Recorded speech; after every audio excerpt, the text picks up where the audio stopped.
जय श्री सीताराम, जय श्री बालाजी महाराज। प्रिय भक्तों, आज हम आप सभी को कलयुग के सबसे शक्तिशाली व जागृत देवता परम वीर श्री हनुमान जी महाराज का एक ऐसा चमत्कारी व सिद्ध मंत्र बताएंगे जिस महामंत्र को केवल एक बार सच्चे मन से जप लिया या फिर प्रभु जी का ध्यान करते हुए पूरा सुन भी लिया तो यकीन मानिए प्रभु जी की कृपा से भक्तों के सारे दुख दर्द व संकट दूर हो जाते हैं। यह मंत्र इतना प्रभावशाली व शक्तिशाली है कि मंत्र मुख से निकलते ही व कानों में पड़ते ही तुरंत ही फर्क दिखने लगता है।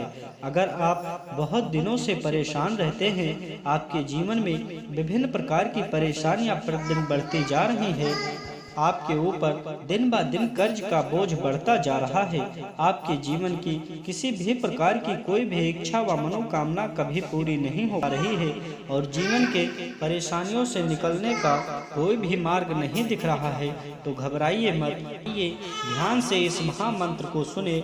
प्रिय भक्तों, आपको बता दें कि जो भी भक्त किसी भी एक मंत्र अथवा चौपाई का निरंतर जप करता है या फिर प्रभु श्री हनुमान जी महाराज का विशेष ध्यान करके पूरा सुन भी लेता है तो उसके जीवन की सभी प्रकार की विघ्न, बाधा व नकारात्मक शक्तियां प्रभु श्री हनुमान जी हर लेते हैं और सदैव उस भक्त की रक्षा करते हैं। उसके जीवन में सदा सर्वदा मंगल व कल्याण ही होता है। प्रिय भक्तों, यदि आप अपने जीवन के समस्त प्रकार के विघ्न, बाधा व संकटों से मुक्ति पाना चाहते हैं, अपनी कोई भी इच्छा व मनोकामना प्रभु जी के द्वारा पूरी करवाना चाहते हैं, तो आइए बिना देर के इस महाशक्तिशाली व सिद्ध मंत्र को सुने। इससे पहले यदि आप हमारे चैनल पर नए होइएगा तो चैनल को सब्सक्राइब करके कमेंट में जय श्री राम लिखकर अपनी हाजिरी जरूर लगा दीजिएगा। प्रिय भक्तों, प्रभु श्री हनुमान जी महाराज का ध्यान करते हुए इस महाशक्तिशाली मंत्र को पूरा सुनने का प्रयास करें। यदि पूरा नहीं सुन सकते तो 21 बार या 51 बार जरूर सुने। प्रभु जी की कृपा आपके ऊपर तत्काल ही होगी और आपके जीवन के समस्त प्रकार के संकटों का अंत हो जाएगा। प्रिय भक्तों, यह सिद्ध व चमत्कारी मंत्र है। ओम नमो हनुमते रुद्रवताराय अध्यात्मकाधिदैविकाधिभौतिकतापत्र निवारणाय रामदूताय स्वाहा। ओम नमो हनुमते रुद्रावताराय अध्यात्मकाधिदैविकाधिभौतिकतापत्र निवारणाय रामदूताय स्वाहा। ओम नमो हनुमते रुद्रावताराय अध्यात्मकाधिदैविकाधिभौतिकतापत्र निवारणाय रामदूताय स्वाहा। ओम नमो हनुमते रुद्रावताराय अध्यात्मकाधिदैविकाधिभौतिकतापत्र निवारणाय रामदूताय स्वाहा। ओम नमो हनुमते रुद्रावताराय अध्यात्मकाधिदैविकाधिभौतिकतापत्र निवारणाय रामदूताय स्वाहा। ओम नमो हनुमते रुद्रावताराय अध्यात्मकाधिदैविकाधिभौतिकतापत्र निवारणाय रामदूताय स्वाहा। ओम नमो हनुमते रुद्रावताराय दैविकाधिभौतिकतापत्र निवारणाय रामदूताय स्वाहा। ओम नमो हनुमते रुद्रावताराय अध्यात्मकाधिदैविकाधिभौतिकतापत्र निवारणाय रामदूताय स्वाहा। ओम नमो हनुमते रुद्रावताराय दैविकाधिभौतिकतापत्र निवारणाय रामदूताय स्वाहा। ओम नमो हनुमते रुद्रावताराय अध्यात्मकाधिदैविकाधिभौतिकतापत्र निवारणाय रामदूताय स्वाहा। ओम नमो हनुमते रुद्रावताराय अध्यात्मकाधिदैविकाधिभौतिकतापत्र निवारणाय रामदूताय स्वाहा। ओम नमो हनुमते रुद्रावताराय अध्यात्मकाधिदैविकाधिभौतिकतापत्र निवारणाय रामदूताय स्वाहा। ओम नमो हनुमते रुद्रावताराय अध्यात्मकाधिदैविकाधिभौतिकतापत्रयनिवारणाय रामदूताय स्वाहा। ओम नमो हनुमते रुद्रावताराय अध्यात्मकाधिदैविकाधिभौतिकतापत्रयनिवारणाय रामदूताय स्वाहा।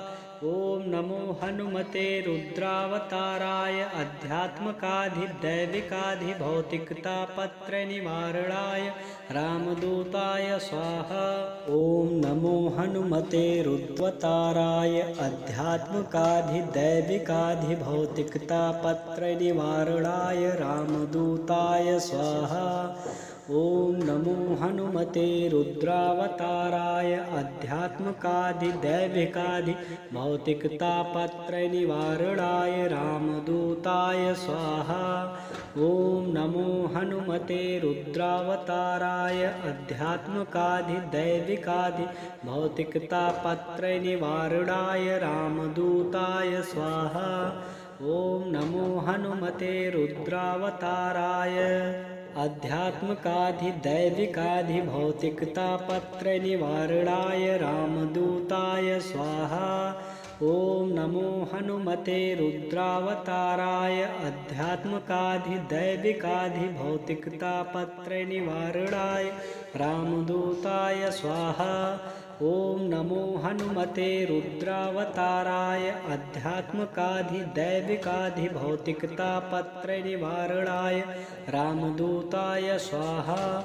ओम नमो हनुमते रुद्रावताराय दैविकाधिभौतिकतापत्रयनिवारणाय रामदूताय स्वाहा। ओम नमो हनुमते रुद्रावताराय अध्यात्मकाधिदैविकाधिभौतिकतापत्रयनिवारणाय रामदूताय स्वाहा।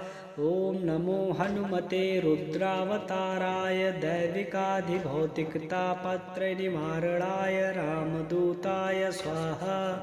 ओम नमो हनुमते रुद्रावताराय अध्यात्मकाधिदैविकाधिभौतिकतापत्रयनिवारणाय रामदूताय स्वाहा। ओम नमो हनुमते रुद्रावताराय अध्यात्मकाधिदैविकाधिभौतिकतापत्रयनिवारणाय रामदूताय स्वाहा। ओम नमो हनुमते रुद्रावताराय अध्यात्मकाधिदैविकाधिभौतिकतापत्रयनिवारणाय रामदूताय स्वाहा। ओम नमो हनुमते रुद्रावताराय अध्यात्मकाधिदैविकाधिभौतिकतापत्रयनिवारणाय रामदूताय स्वाहा। ओम नमो हनुमते रुद्रावताराय अध्यात्मकाधिदैविकाधिभौतिकतापत्रयनिवारणाय रामदूताय स्वाहा। ओम नमो हनुमते रुद्रावताराय अध्यात्मकाधिदैविकाधिभौतिकतापत्रयनिवारणाय रामदूताय स्वाहा। ओम नमो हनुमते रुद्रावताराय अध्यात्मकाधिदैविकाधिभौतिकतापत्रयनिवारणाय रामदूताय स्वाहा। ओम नमो हनुमते रुद्रावताराय अध्यात्मकाधिदैविकाधिभौतिकतापत्रयनिवारणाय रामदूताय स्वाहा। ओम नमो हनुमते रुद्रावताराय अध्यात्मकाधिदैविकाधिभौतिकतापत्रयनिवारणाय रामदूताय स्वाहा। ओम नमो हनुमते रुद्रावताराय अध्यात्मकाधिदैविकाधिभौतिकतापत्रयनिवारणाय रामदूताय स्वाहा। ओम नमो हनुमते रुद्रावताराय अध्यात्मकाधिदैविकाधिभौतिकतापत्रयनिवारणाय रामदूताय स्वाहा। ओम नमो हनुमते रुद्रावताराय अध्यात्मकाधिदैविकाधिभौतिकतापत्रयनिवारणाय रामदूताय स्वाहा। ओम नमो हनुमते रुद्रावताराय दैविकाधिभौतिकतापत्रयनिवारणाय रामदूताय स्वाहा। ओम नमो हनुमते रुद्रावताराय अध्यात्मकाधिदैविकाधिभौतिकतापत्र निवारणाय रामदूताय स्वाहा। ओम नमो हनुमते रुद्रावताराय दैविकाधिभौतिकतापत्र निवारणाय रामदूताय स्वाहा। ओम नमो हनुमते रुद्रावताराय दैविकाधिभौतिकतापत्र निवारणाय रामदूताय स्वाहा। ओम नमो हनुमते रुद्रावताराय अध्यात्मकाधिदैविकाधिभौतिकतापत्र निवारणाय रामदूताय स्वाहा। ओम नमो हनुमते रुद्रावताराय अध्यात्मकाधिदैविकाधिभौतिकतापत्र निवारणाय रामदूताय स्वाहा। ओम नमो हनुमते रुद्रावताराय अध्यात्मकाधिदैविकाधिभौतिकतापत्र निवारणाय रामदूताय स्वाहा। ओम नमो हनुमते रुद्रावताराय अध्यात्मकाधिदैविकाधिभौतिकतापत्र निवारणाय रामदूताय स्वाहा। ओम नमो हनुमते रुद्रावताराय अध्यात्मकाधिदैविकाधिभौतिकतापत्र निवारणाय रामदूताय स्वाहा। ओम नमो हनुमते रुद्रावताराय अध्यात्मकाधिदैविकाधिभौतिकतापत्र निवारणाय रामदूताय स्वाहा। ओम नमो हनुमते रुद्रावताराय अध्यात्मकाधिदैविकाधिभौतिकतापत्र निवारणाय रामदूताय स्वाहा। ओम नमो हनुमते रुद्रावताराय अध्यात्मकाधिदैविकाधिभौतिकतापत्र निवारणाय रामदूताय स्वाहा। ओम नमो हनुमते रुद्रावताराय अध्यात्मकाधिदैविकाधिभौतिकतापत्र निवारणाय रामदूताय स्वाहा। ओम नमो हनुमते रुद्रावताराय अध्यात्मकाधिदैविकाधिभौतिकतापत्र निवारणाय रामदूताय स्वाहा। ओम नमो हनुमते रुद्रावताराय अध्यात्मकाधिदैविकाधिभौतिकतापत्र निवारणाय रामदूताय स्वाहा। ओम नमो हनुमते रुद्रावताराय दैविकाधिभौतिकतापत्र निवारणाय रामदूताय स्वाहा। ओम नमो हनुमते रुद्रावताराय अध्यात्मकाधिदैविकाधिभौतिकतापत्र निवारणाय रामदूताय स्वाहा। ओम नमो हनुमते रुद्रावताराय दैविकाधिभौतिकतापत्र निवारणाय रामदूताय स्वाहा। ओम नमो हनुमते रुद्रावताराय अध्यात्मकाधिदैविकाधिभौतिकतापत्र निवारणाय रामदूताय स्वाहा। ओम नमो हनुमते रुद्रावताराय अध्यात्मकाधिदैविकाधिभौतिकतापत्र निवारणाय रामदूताय स्वाहा। ओम नमो हनुमते रुद्रावताराय अध्यात्मकाधिदैविकाधिभौतिकतापत्र निवारणाय रामदूताय स्वाहा। ओम नमो हनुमते रुद्रावताराय अध्यात्मकाधिदैविकाधिभौतिकतापत्र निवारणाय रामदूताय स्वाहा। ओम नमो हनुमते रुद्रावताराय अध्यात्मकाधिदैविकाधिभौतिकतापत्र निवारणाय रामदूताय स्वाहा। ओम नमो हनुमते रुद्रावताराय अध्यात्मकाधिदैविकाधिभौतिकतापत्र निवारणाय रामदूताय स्वाहा। ओम नमो हनुमते रुद्रावताराय अध्यात्मकाधिदैविकाधिभौतिकतापत्र निवारणाय रामदूताय स्वाहा। ओम नमो हनुमते रुद्रावताराय आध्यात्मकाधिदैविकाधि भौतिकतापत्र निवारणाय रामदूताय स्वाहा। ओम नमो हनुमते रुद्रावताराय आध्यात्मकाधिदैविकाधि भौतिकतापत्र निवारणाय रामदूताय स्वाहा। ओम नमो हनुमते रुद्रावताराय आध्यात्मकाधिदैविकाधि भौतिकतापत्र निवारणाय रामदूताय स्वाहा। ओम नमो हनुमते रुद्रावताराय आध्यात्मकाधिदैविकाधि भौतिकतापत्र निवारणाय रामदूताय स्वाहा। ओम नमो हनुमते रुद्रावताराय आध्यात्मकाधिदैविकाधि भौतिकतापत्र निवारणाय रामदूताय स्वाहा। ओम नमो हनुमते रुद्रावताराय दैविकाधि भौतिकतापत्र निवारणाय रामदूताय स्वाहा। ओम नमो हनुमते रुद्रावताराय आध्यात्मकाधिदैविकाधि भौतिकतापत्र निवारणाय रामदूताय स्वाहा। ओम नमो हनुमते रुद्रावताराय दैविकाधि भौतिकतापत्र निवारणाय रामदूताय स्वाहा। ओम नमो हनुमते रुद्रावताराय दैविकाधि आध्यात्मकाधि दैविकाधि भौतिकतापत्र निवारणाय रामदूताय स्वाहा।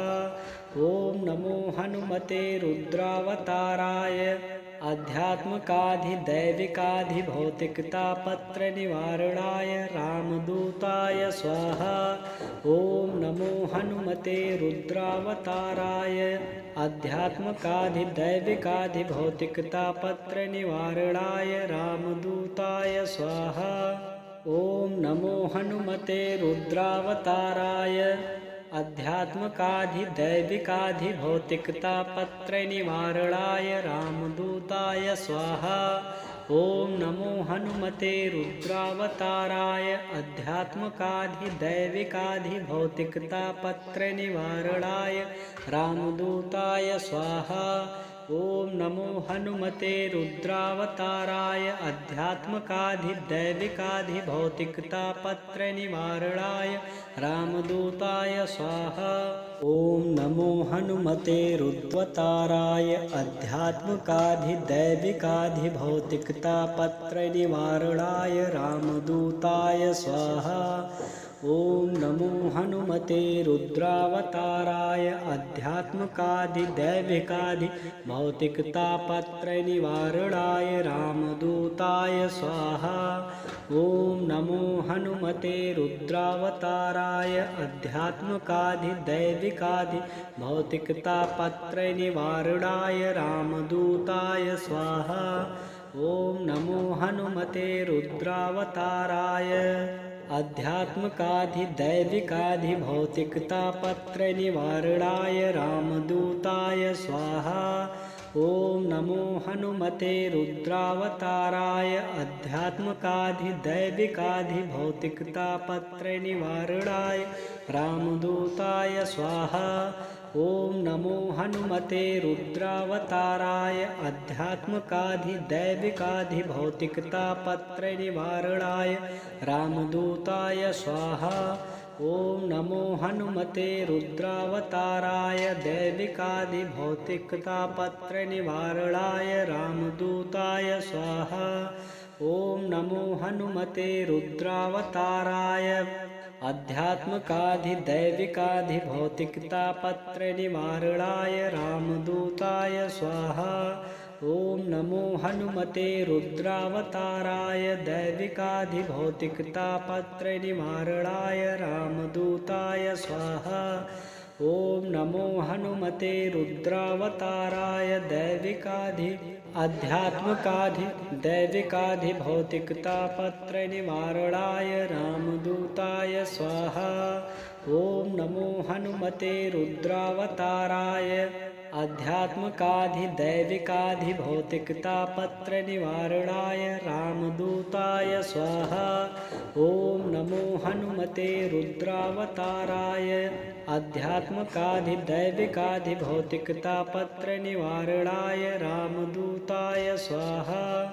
ॐ नमो हनुमते रुद्रावताराय अध्यात्मकाधिदैविकाधिभौतिकतापत्रनिवारणाय रामदूताय स्वाहा। ॐ नमो हनुमते रुद्रावताराय अध्यात्मकाधिदैविकाधिभौतिकतापत्रनिवारणाय रामदूताय स्वाहा। ॐ नमो हनुमते रुद्रावताराय अध्यात्मकाधिदैविकाधिभौतिकतापत्रनिवारणाय रामदूताय स्वाहा।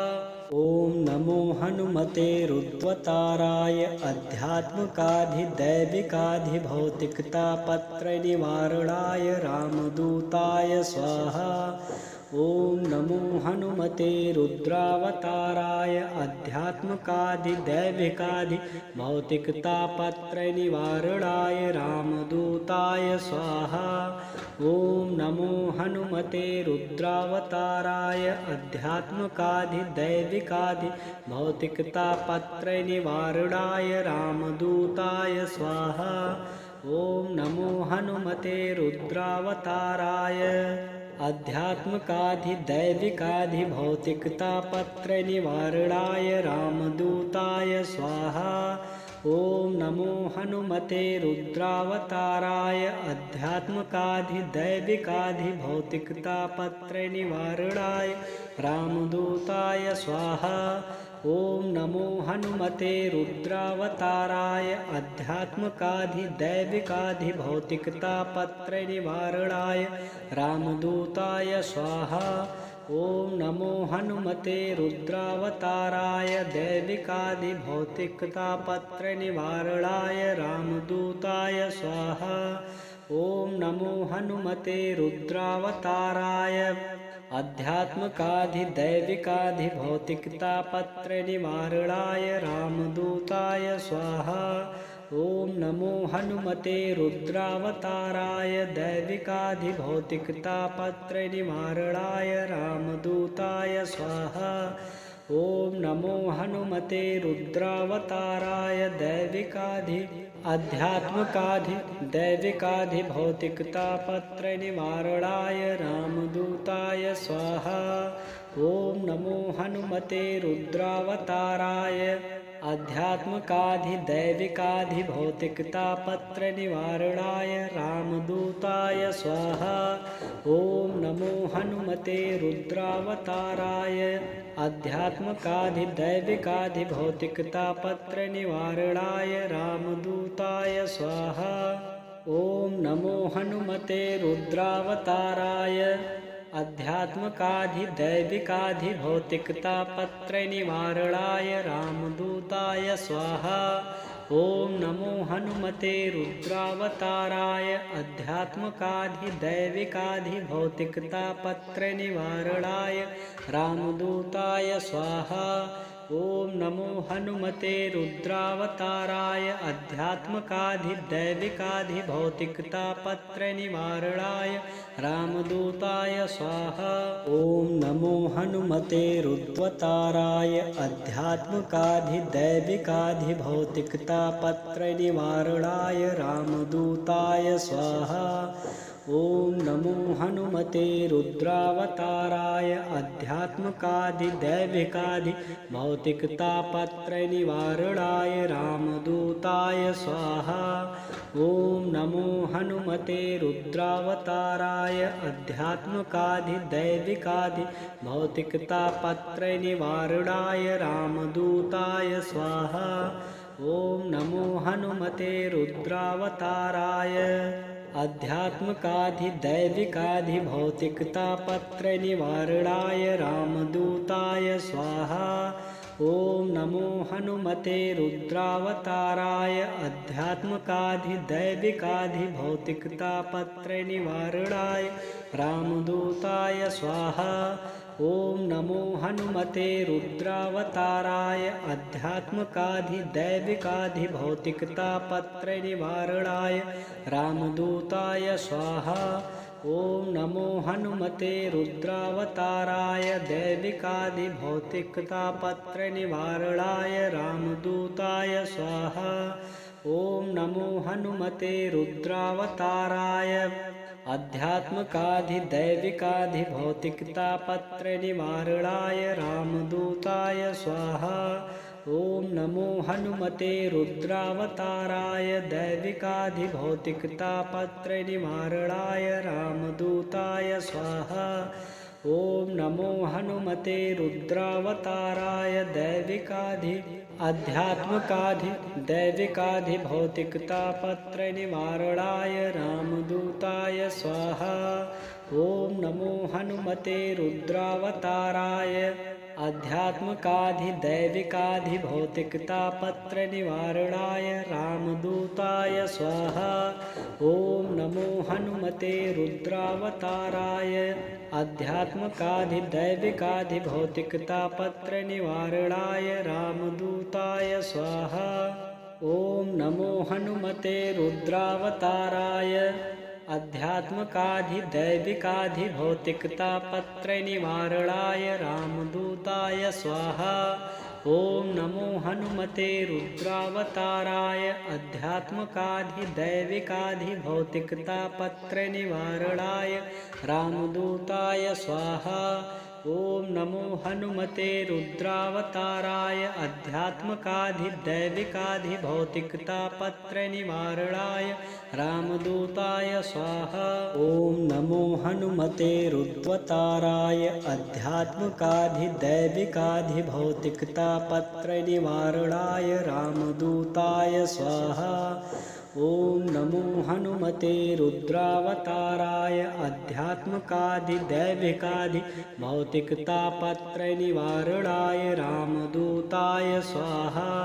ओम नमो हनुमते रुद्रावताराय अध्यात्मकाधिदैविकाधिभौतिकतापत्रय निवारणाय रामदूताय स्वाहा। ओम नमो हनुमते रुद्रावताराय अध्यात्मकाधिदैविकाधिभौतिकतापत्रय निवारणाय रामदूताय स्वाहा। ओम नमो हनुमते रुद्रावताराय अध्यात्मकाधिदैविकाधिभौतिकतापत्रय निवारणाय रामदूताय स्वाहा। ओम नमो हनुमते रुद्रावताराय अध्यात्मकाधिदैविकाधिभौतिकतापत्रय निवारणाय रामदूताय स्वाहा। ओम नमो हनुमते रुद्रावताराय दैविकाधिभौतिकतापत्रय निवारणाय रामदूताय स्वाहा। ओम नमो हनुमते रुद्रावताराय अध्यात्मकाधिदैविकाधिभौतिकतापत्रय निवारणाय रामदूताय स्वाहा। ओम नमो हनुमते रुद्रावताराय दैविकाधिभौतिकतापत्रय निवारणाय रामदूताय स्वाहा।